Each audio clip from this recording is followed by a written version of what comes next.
Hello friends, क्या आपको पता है कि यूएसए में इंडियंस की पॉपुलेशन सिर्फ 1% है और लगभग 3 मिलियन लोग यूएसए में इंडियन हैं। और उन 3 मिलियन लोगों में एक सबसेक्शन है गुजरातीस का, जिनको लोग पटेल्स के नाम से भी जानते हैं। और 35 साल पहले तो पटेल्स थे ही नहीं, वो तो रिफ्यूजी बन के गए थे यूएसए। उनके पास ना ही पैसा था और ना ही कोई फॉर्मल एजुकेशन, और उनकी इंग्लिश भी बहुत पुअर थी।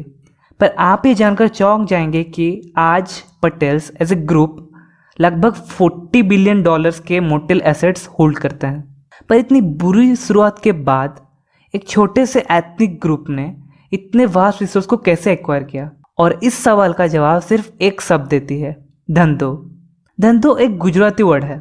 इसका लिटरल ट्रांसलेशन बनता है एंडेवर्स दैट क्रिएट वेल्थ, पर इसको हम नॉर्मली बिजनेस कह सकते हैं। नॉर्मली हम सबको पता है कि किसी भी इन्वेस्टमेंट में हायर रेट ऑफ इंटरेस्ट पाने के लिए हमें ज़्यादा रिस्क लेना पड़ता है, पर धंधो हमारे इस कंसेप्ट को फ्लिप कर देती है।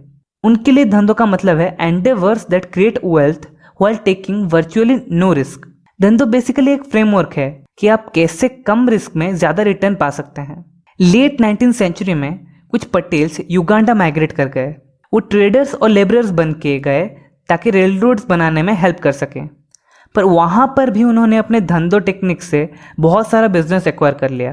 पर पटेल्स के लिए सब बदल गया जब 1972 में ईडी अमीन युगांडा के डिक्टेटर बने और उन्होंने डिक्लेयर कर दिया कि अफ्रीका सिर्फ अफ्रीकन्स के लिए है और किसी के लिए भी नहीं। और उन्होंने सारे नॉन अफ्रीकन्स को देश से निकाल दिया और उनके साथ साथ पटेल्स की सारी लैंड और उनके बिजनेस भी छीन लिए और लगभग 70,000 गुजरातियों को अपने देश से निकाल दिया। तो गुजराती लोग इंग्लैंड, कनाडा और यूएसए में शिफ्ट होने लग गए। बहुत से पटेल्स जो कि यूएसए आए, उन्होंने मोटेल्स के बिजनेस को चुना।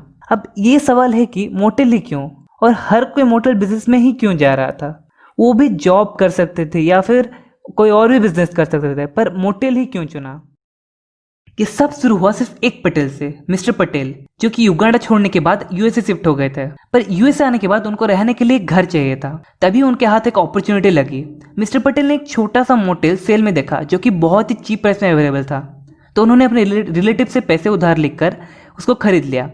मिस्टर पटेल ने सोचा कि अगर उनकी फैमिली मोटेल्स के कुछ रूम्स में रहेगी तो उनको ना ही कोई मॉर्गेज देना पड़ेगा और ना ही कोई रेंट, और बाकी के रूम से वो रेवेन्यू भी जनरेट कर पाएंगे। क्योंकि उनकी फैमिली वहां रहती थी तो उनको किसी स्टाफ की भी जरूरत नहीं पड़ी।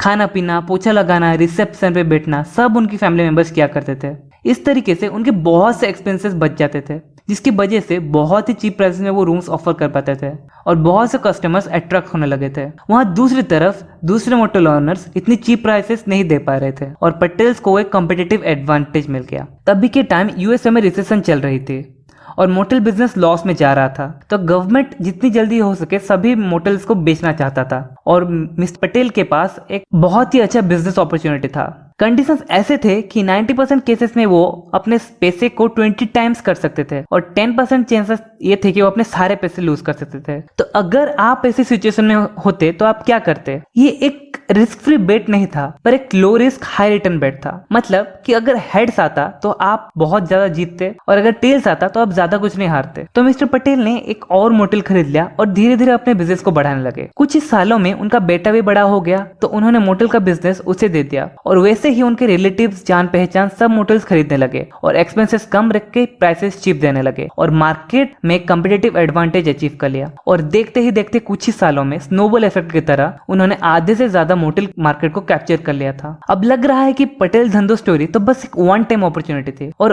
अब भी उस मॉडल को रेप्लिकेट करना बहुत ही मुश्किल है, पर ऐसा नहीं है। बिजनेस अपॉर्चुनिटीज आपके चारों ओर हैं। मैं आपको मनीलाल चौधरी के स्टोरी से समझाता हूँ।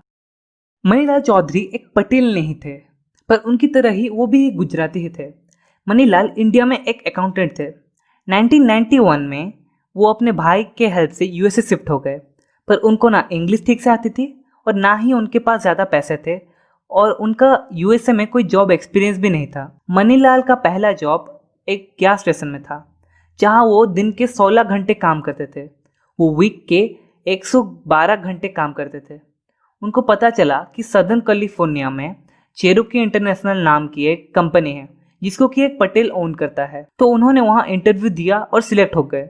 वो वहाँ फुल टाइम काम करने लगे और उनके अकाउंटिंग स्किल्स को देखकर चेरोकी ने उन्हें स्टॉक रूम में इन्वेंट्री मैनेज करने के लिए डाल दिया। ऐसे ही धीरे धीरे करके उनकी फैमिली के सारे एडल्ट्स चेरोके में काम करने लगे। वो और उनकी फैमिली ने पैसे सेव करके फुटहिल रैंच में एक बड़ा घर लिया जिसमें कि वो सब एकोमोडेट हो सके। मनीलाल ने अब भी एक दूसरा जॉब भी ले लिया, सुबह 8 से शाम के 5 बजे तक चेरोके में और शाम के 5:30 से लेकर रात के 11 बजे तक एक गैस स्टेशन में। इनकी इस वर्क एथिक और डेडिकेशन को देखकर उस गैस स्टेशन के ऑनर ने मनीलाल को डिफेक्टो मैनेजर बना दिया और स्टेशन के प्रॉफिट से उन्हें 10% देने लगे। अब मनीलाल उस स्टेशन के मालिक की तरह थे, वो स्टाफ को हायर कर सकते थे और फायर भी। मनीलाल धीरे धीरे स्टेशन बिजनेस के साथ फेमिलियर होते गए कि बिजनेस में कितना मार्जिन रहता है, बिजनेस कितना पैसा बना रही है, कितने एक्सपेंसेस हैं। उनकी 3 भाई थे और उन सब ने मिलकर मंथली $500 पर फैमिली एक सेविंग अकाउंट्स में डालने का तय किया। तो इस पैसे से उन्होंने धीरे धीरे अपने पहले घर का डाउन पेमेंट चुका दिया। 1998 में मनीलाल ने डिसाइड किया कि वो एक बिजनेस खरीदना चाहते थे, तो उन्होंने सब कंसिडर किया, गैस स्टेशन, लिकर शॉप। कुछ पटेल्स ने कहा कि मोटेल्स कंसिडर करना चाहिए, पर सदर्न कैलिफोर्निया में मोटेल्स बहुत ही एक्सपेंसिव थे, तो उन्होंने पेशेंटली किसी अपॉर्चुनिटी का वेट किया। 2001 में 9/11 के बाद ट्रैवल इंडस्ट्री एक मेजर स्लंप में चली गई और मोटेल ऑक्यूपेंसी और प्राइस बहुत कम गए। तभी मनीलाल ने उनके भाई कुछ पटेल्स के साथ मिलकर एक मोटेल में पैसा इन्वेस्ट किया।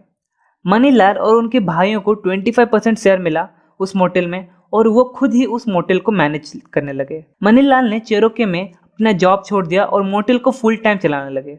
उनको खुद का सैलरी भी मिलता था और प्रॉफिट में भी उनको हिस्सा मिलता था। 4 साल के बाद उनको लगभग 48% का रिटर्न मिल रहा था उस मोटेल से हर साल। जैसे धीरे धीरे ऑक्यूपेंसी बढ़ती गई, उनको और भी प्रॉफिट होने लगे और उस मोटेल से वो एक मिलियनर बन गए।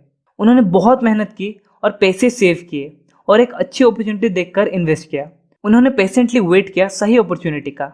उन्होंने भी उसी रूल को अप्लाई किया, हेड्स आया तो मैं जीतूंगा और टेल्स आया तो मैं ज़्यादा कुछ नहीं हारूंगा। अब आप सोच रहे होंगे कि पटेल्स बहुत ही इंटेलिजेंट थे और शायद उनकी जीन्स में ही ये था, और मनीलाल ने भी बहुत मेहनत किया और मैं उनको रेस्पेक्ट करता हूँ, पर ये सब हर कोई रेप्लिकेट नहीं कर सकता। उनके पास एक अपॉर्चुनिटी थी, मेरे पास नहीं है। मैं उनकी तरह इतनी मेहनत भी नहीं कर सकता और सब उनकी जीन्स में था शायद। आपके इस नोशन को तोड़ने के लिए मैं आपको एक और कहानी सुनाता हूँ। वो एक पटेल की नहीं है और ना ही वो गुजरात से थे, वो इंडिया से बहुत दूर इंग्लैंड में थे। जिनकी बात मैं कर रहा हूँ उनको शायद आप जानते होंगे, रिचर्ड ब्रांसन। रिचर्ड ब्रांसन का अप्रोच धंधो मॉडल जैसा ही है, low risk high return investments. तो नेक्स्ट वीडियो में जानते हैं कि कैसे फॉर्म हुई वर्जिन अटलांटिक और सीखते हैं कि कैसे आप कोई भी बिजनेस स्टार्ट कर सकते हैं, वो भी बहुत ही कम कैपिटल में, वो भी बिना किसी रिस्क के। अगर आपको ये वीडियो पसंद आई तो लाइक कीजिए, सब्सक्राइब कीजिए और मिलता हूँ आपसे नेक्स्ट वीडियो में।